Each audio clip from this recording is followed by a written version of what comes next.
Halo, selamat pagi saudara. Senang sekali Sapa Malang kembali menyapa Anda bersama saya Nadifa Rahma. Nah saudara, prestasi membanggakan datang dari kota pendidikan, ya tentu saja kota Malang. Nah di sebuah sekolah di Jalan Bandung Kota Malang, yaitu MAN 2 Kota Malang. Nah MAN 2 Kota Malang ini berhasil memperoleh medali terbanyak, mendapatkan 10 medali dan juga sebuah penghargaan di Olimpiade Sains Nasional di tingkat nasional saudara. Nah inilah di MAN 2 inilah akhirnya berhasil menempati posisi top pertama nasional se-Indonesia. Nah untuk itu selanjutnya kita akan mengajak Anda untuk ngobrol-ngobrol dan juga mendengarkan cerita dari di siswa berprestasi di sini dan juga dari MAN 2 Kota Malang sini. Karena sekarang saya sudah berada di sini bersama dengan Ketua Program Olimpiade ya dan Riset MAN 2 Kota Malang, ada Bu Laida. Selamat pagi Bu Laida. Selamat pagi. Kabar baik ya Bu Laida ya? Alhamdulillah. Kabar baik, dan juga pastinya di sini kita juga sudah kedatangan dari siswa berprestasi. Ada Ahmad Aiman Al-Ghifari. Halo Aiman, selamat pagi. Halo Kak Nadifa, selamat pagi. Kabar baik juga ya pastinya ya? Alhamdulillah baik. Alhamdulillah, karena Aiman sendiri ini merupakan peraih medali emas di OSN bidang kimia dan juga The Best Praktikum Kimia OSN 2024. Dan juga terakhir juga ada ICHO 2024 meraih medali perunggu ya di Arab Saudi. Wah, siswa berprestasi kita ini sudah hadir bersama kita ya pada pagi hari ini. Nah, Bu Laida, saya mau ngobrol dulu nih ya dengan Aiman ya terkait dengan OSN kemarin. Gimana sih, boleh diceritakan ya Aiman, gimana sih ceritanya OSN kemarin? Suasananya kayak gimana di sana? Kayak gitu ya, Min. Bisa diceritakan ya? Oke, jadi untuk OSN kemarin itu ya as expected, itu pasti suasananya kan ya menegangkan gitu kan, Olimpiade mana yang nggak menegangkan. Nah jadi kita itu ada 2 hari untuk tes, yang hari pertama itu tes praktikum dan yang kedua itu ada tes teori Kak. Nah untuk di tes praktikum dan tes teori ini masing-masing alokasi waktunya itu sekitar 4 jaman dan kita tuh disuruh mengerjakan di ruangan bersama peserta-peserta lainnya. Dan ya soalnya itu ya cukup membuat kita kayak panas lah ya, kepalanya kayak pusing, ini gimana sih cara ngerjainnya. Terus ya itu sih yang bikin kayak agak menegangkan. Dan apalagi waktu pengumumannya itu kan kayak disiarkan di live, jadi satu Indonesia tuh kayak bisa ngelihat nih. Dan kita tuh tentu saja kan kayak belum tahu, harap cemas gitu lah ya, kayak gimana nih hasilnya, apakah bagus, apakah ya mengecewakan mungkin bagi beberapa orang gitu.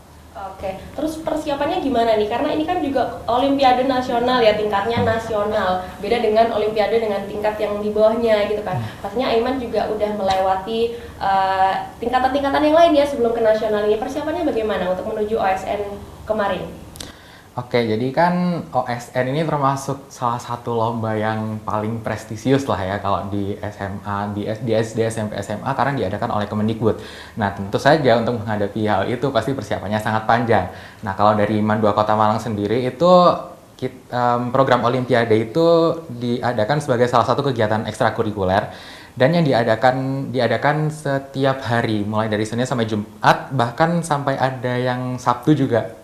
Dan itu biasanya dilaksanakan setiap pulang sekolah sampai jam 5 sore.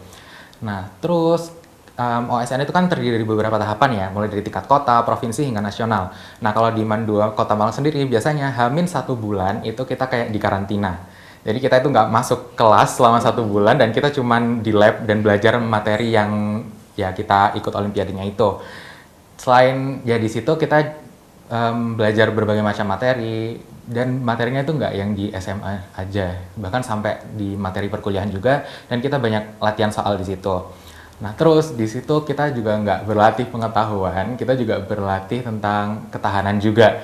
Kayak siapa coba yang belajar 1 bulan seharian terus materi misalnya kimia, astronomi dan nggak muntah gitu. Pasti ya ada lah masa-masa dimana kita tuh kayak ya capek, burn out lah ya pastinya. Dan untuk yang di Arab Saudi sendiri itu kan sebenarnya diambil dari 30 medalis yang di OSN tahun lalu kan. Nah, jadi untuk pelatihan nasional atau pelatnasnya itu dibagi menjadi 3 tahap. Ada pelatnas 1, pelatnas 2, dan pelatnas 3. Nah, di 30 medalis itu dipanggil semuanya untuk mengikuti pelatnas 1, yang kemudian akan diseleksi menjadi 10 orang di pelatnas 2, dan akan diseleksi lagi menjadi 4 orang di pelatnas 3. Dan alhamdulillahnya saya termasuk salah satu dari keempat orang tersebut, sehingga bisa mengikuti ICSO 2024 di Riyadh, atau Saudi Arabia. Oke, berarti tadi banyak sekali ya persiapan dari sekolahnya secara intensif, dan juga ada beberapa mengikuti beberapa lomba terlebih dahulu ya sebelum mengikuti OSN di tingkat nasional ini. Nah, kemarin saat Olimpiade ini boleh diceritain nggak sih kemarin tuh suasananya kayak gimana sih? Terus ada yang bikin grogi Aiman nggak atau takut gitu? Padahal kan Aiman juga udah beberapa kali ikut lomba gitu ya, tapi kan pasti karena ini OSN nasional ya bergengsi juga kan ini perlombaannya. Nah, ada perasaan grogi atau takut gitu nggak Aiman?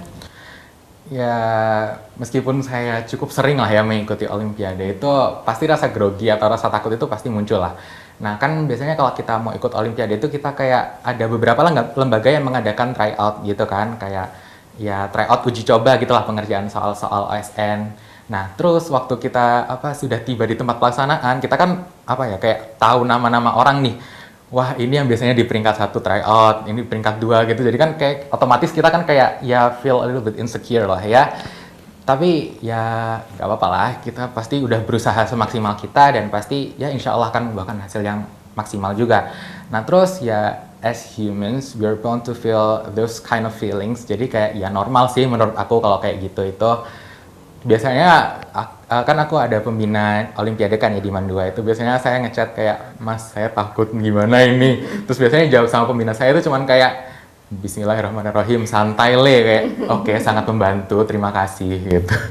Oke, berarti memang takut sama grogi ini juga wajar gitu kan ya dialami, apalagi perlombaan bergengsi kayak OSN kayak gitu. Nah, terakhir ini kendala belajar dari Aiman ada nggak sih yang dirasakan Aiman untuk mempersiapkan OSN? Kalau misalnya untuk mempersiapkan OSN, kalau dari saya pribadi itu yang paling utama kendalanya itu adalah distraksi ya. Kalau misalnya sekarang kan kita pasti serba gadget lah ya, era-era serba digital. Kalau misalnya di belajar pun biasanya juga pakai gadget. Nah, tapi kalau saya pribadi itu kadang-kadang itu kayak nggak fokus kalau misalnya kayak ada notif WhatsApp atau aplikasi apa gitu. Jadinya kayak nginceng buka WhatsApp atau aplikasi lain gitu. Terus keterusan deh akhirnya dan nggak lanjut belajar. Nah, selain itu juga karena sekarang itu akses informasi kan semakin cepat ya. Jadi kayak information overload gitu lah. Jadi kayak ada banyak informasi yang muncul tentang satu topik. Dan itu bikin kita itu kayak bingung kayak ini yang benar yang mana sih? Kadang-kadang kan ada beberapa sumber yang kayak mengatakan ini, tapi ada yang mengatakan itu. Nah, jadi proses seleksi informasi itu yang jadi kayak agak sulit buat kita gitu. Karena kan semua orang bisa menulis kayak di web gitu kan.